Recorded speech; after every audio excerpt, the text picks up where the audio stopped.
saan tayo makarating, ang palaging interest po ninyo ang aming naalala at nakikita.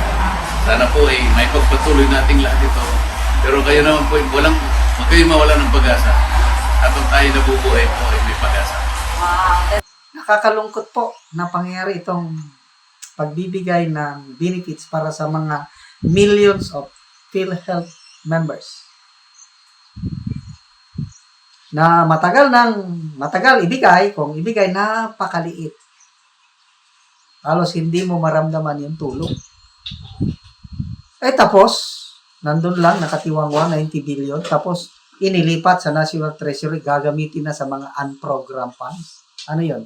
Pang-ayuda na naman?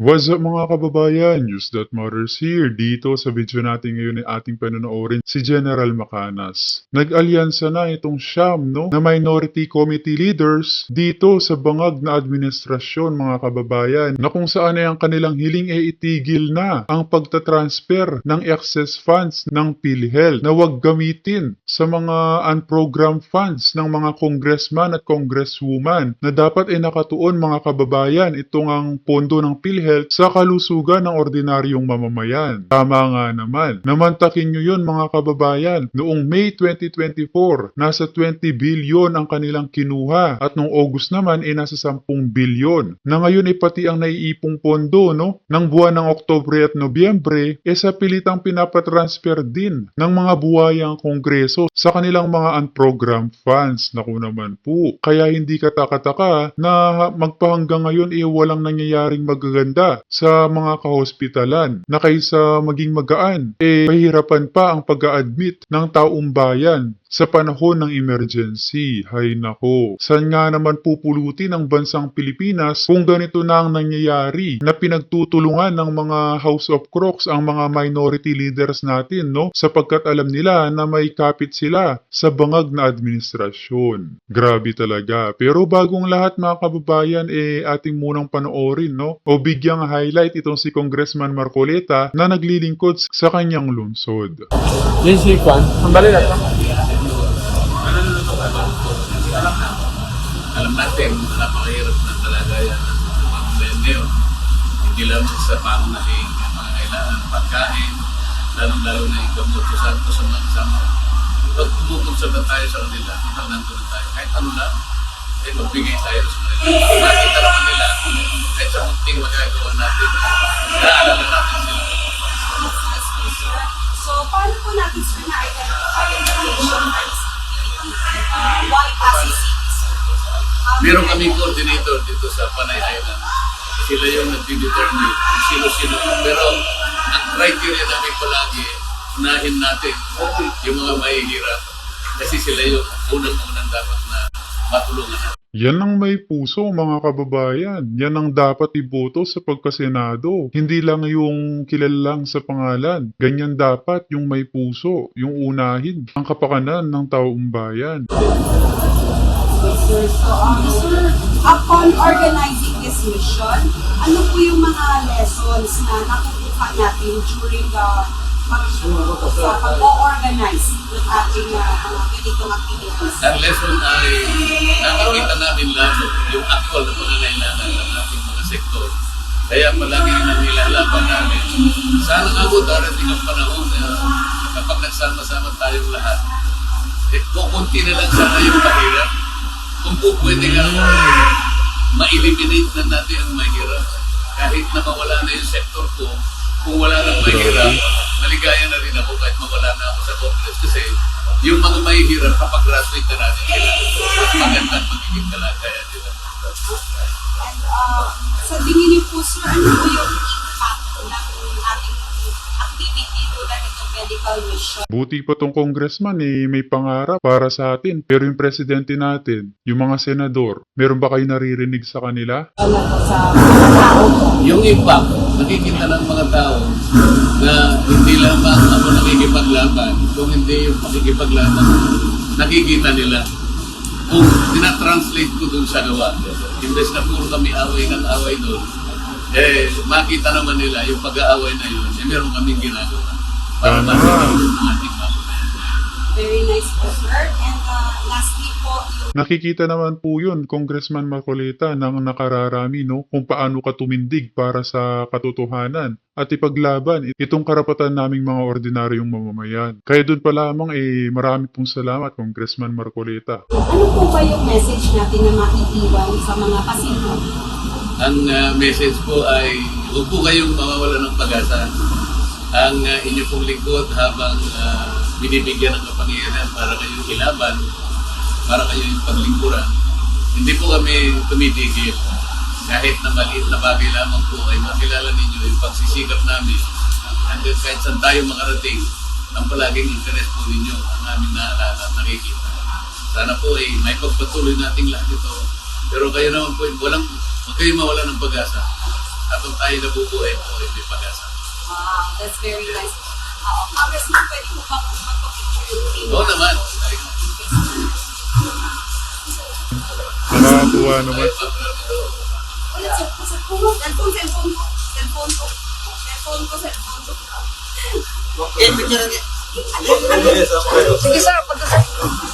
At yun na nga no mga kababayan, nakakatuwa talaga itong si Congressman Marcoleta, no? Na hindi lang matalino, matapang, kundi may puso pa talaga para sa taong bayan. Kaya naman pati si Tatay Digong gustong maging senador to na manalo sa eleksyon. Dahil itong mamang to siyang tunay na kailangan ng mga ordinaryong mamamayan. Na tumakbo na po kayo, Congressman Marcoleta, at kami nang bahalang magpanalo sa inyo. Pero bagong lahat mga kababayan, huwag niyo po sana kalimutang mag-like at subscribe para updated ka sa mga uploads ko araw-araw. At kung maaari mga kababayan, no skip ads po tayo dahil malaking tulong po ito. At yun na nga no mga kababayan, dagdag pa rito na winika ni Congressman Marcoleta na hindi naman masama na paalalahanan itong mga nasa House of Crook, lalo na't ganyan na ang kanilang ginagawa na nilalabag nila ang konstitusyon at hindi na sumusunod sa House rules ng House of Representatives. Kung kaya naman, hindi ko na patatagalin pa, heto na ang buong video. Magandang araw mga kaibigan. Pag-usapan natin ngayon ang Joint Manifesto na pinirmahan ng siyam na ex-cabinet secretaries ng iba't ibang administration na nananawagan sila ng accountability o kinokontra nila. Ayaw nila itong pangyayaring ito. Yung pag-transfer ng PhilHealth funds, yung halos 90 billion, pinalis sa PhilHealth at inilipat sa National Treasury para sa unprogrammed funds. Okay. So, Grabe, ito po yung headline sa balita ng bilyonaryo. Accountability urges ex-cabinet secretaries oppose 90 billion PhilHealth fund diversion. Ayaw nila at nagkaisa sila na pumirma ng manifesto. Dapat daw ibalik sa PhilHealth. Dapat managot ang mga PhilHealth officials.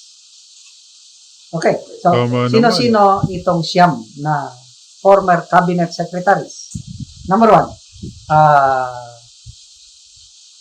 Cieleto Habito, former secretary ng NEDA. Ernesto Pernia, another NEDA secretary. Florencio Abad, secretary ng Department of Budget and Management.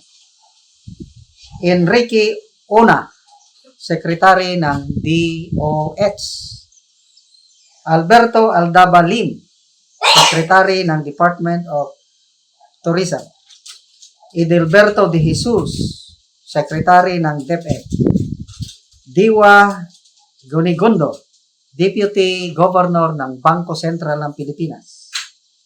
Joel Rocamora, secretary ng National Anti-Poverty Commission. And Alexander Padilla, former CEO and president of PhilHealth. Yun. Mismo Dami nila, no? PhilHealth boss dati, CEO, president. Isa siya sa pumirma na hindi tama yun.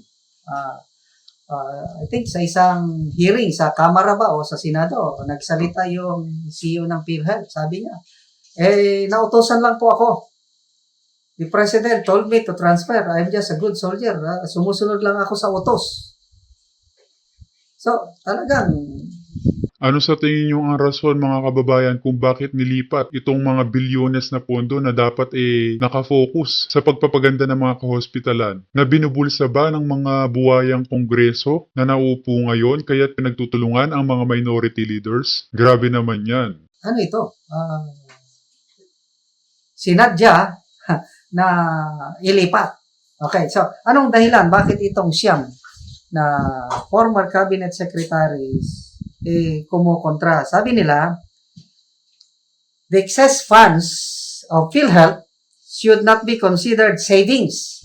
Instead, they reflect the agency's failure to adequately expand its benefit packages. Sabi na nga ba mga kababayan, tama nga ating tinuturan na gagawin savings ng mga buwaya itong excess funds ng PhilHealth. Grabe naman yan. Kaya pala sa nangyaring hearing pinagtulungan ang mga minority at minamadali ng mga congressman, congresswoman ang hearing suspension. Hay nako. Isa pala ito sa mga pinagkukunan nila ng luho ng mga buwayang nasa House of Crooks. Nakakagalit mga kababayan. Mayroong Department of Finance ba, memorandum o may kautosan na lahat ng savings, yung unused funds, ibalik sa National Treasury para gamitin sa mga unprogrammed funds. Itong PhilHealth, nandun, 89.9, nakatiwangwang. Kaya lang, sabi ng itong mga former cabinet secretaries, hindi yung savings. Kapabayaan ng mga PhilHealth officials na ibigay ang benepisyo sa mga PhilHealth members, which is very correct. Ang daming Sa ordinaryong mamamayan dapat. mga reklamo na naririnig ko na halos wala silang matanggap na kung meron man kakaunti, kakapiranggot, meron ngang wala Nakakalungkot po na pangyayari itong pagbibigay ng benefits para sa mga millions of PhilHealth members na matagal ibigay, kung ibigay napakaliit. Halos hindi mo maramdaman yung tulong. Tapos, nandun lang, nakatiwangwa, 90 billion, tapos inilipat sa National Treasury, gagamitin na sa mga unprogrammed funds. Ano yun? Pang-ayuda na naman. So, salamat itong siyam na former cabinet secretaries. Iba-ibang presidente ang pinagsilbihan nila. I think from Noynoy, Gloria, Digong. Nagkaisa. Okay, so ano pang sabi nila sa kanilang there is a need. Ito, maganda. There is a need, sabi ng mga pumirma, to hold PhilHealth leadership accountable rather than depriving Filipinos of essential healthcare funds. Wow. Talaga. Panagutin. Ngayon, inimbestiga na ba ito? Wala. Iba kaliwat ka na ang investigasyon. Ito, wala na. Parang nakalimutan na. May nag-imbestiga nun. Mga senador. Senator Bongo, Senator Amy. Kaya lang, hanggang doon na lang. So, nasaan yung accountability? Sabi ng PhilHealth boss, sabi niya, nautusan lang ako. Tinawagan ako and I was directed, transfer. So, sino ang managot? Di yung nagutos. So, ano pa? They asserted, itong pumirma, PhilHealth must take immediate and effective action to utilize funds exceeding its reserve for the benefits of members. So, dapat members ang isa lang alang. Dinagdagan nga nila ang contribution I think from 4%, ginawang 5% ng contribution. So, okay lang yung magdagdag ka ng contribution, basta dagdagan mo naman yung mga benefits. Ito na nga, dinagdagan ng contribution, nabawasan ng benefits kasi nawala.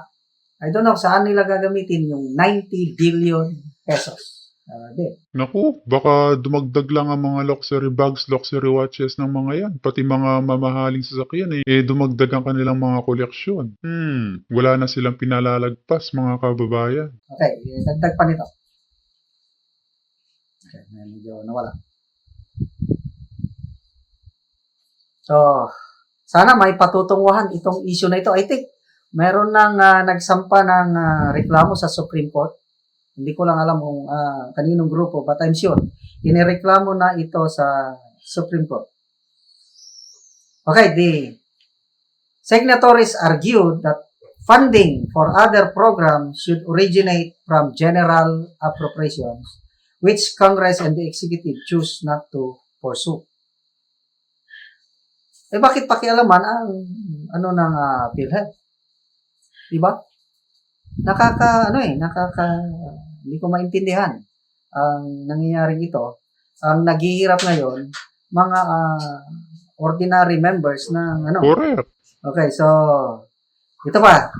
Mantakin nyo yun mga kababayan, napakalaking pera niyan na sana mabilhan ang mga equipments o pangangailangan ng mga kahospitalan na siyang mapapakinabangan natin. Pero anong ginagawa nila? Iniipit na naman nila upang maibulsa na naman nila. Ay nako. Pointed out that government's cash sweep of government's owned and controlled corporation is rooted in the insertion of pork barrel allocation.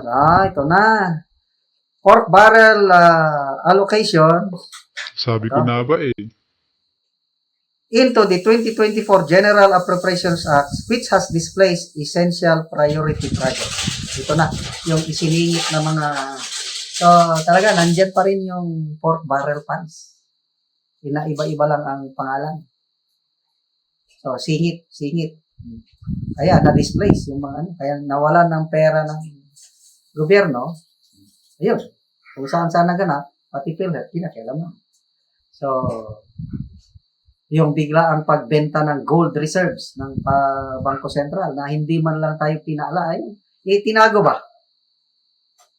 Kung hindi pa yung mga private NGOs, yung best broker na mataan, nakita, no? Number 1, Pilipinas, 25 tons of gold binenta worldwide. Number 1 tayo. Magkano ang estimate na is 117 billion pesos. Estimate lang ito ng mga saan nila pupunta, saan nila gagamitin yun. Ngayon, nung nabooking, saka lang nagpaliwanag na strategy daw yun dahil habang mataas pa ang presyo ng gold, binenta. Saan gagamitin yung pera? Pera ng taong bayan yan. Gold reserve ng taong bayan yan. Hindi pag-aari ng mga governor sa central bank, mga board members. So, ito po ang mga pangyayaring masakit. Sana, makorek ito. Sana may patutungan yung isinampang petition o reklamo sa Supreme Court at ibalik ang 90 billion para ang makinabang yung mga kawawang PhilHealth members.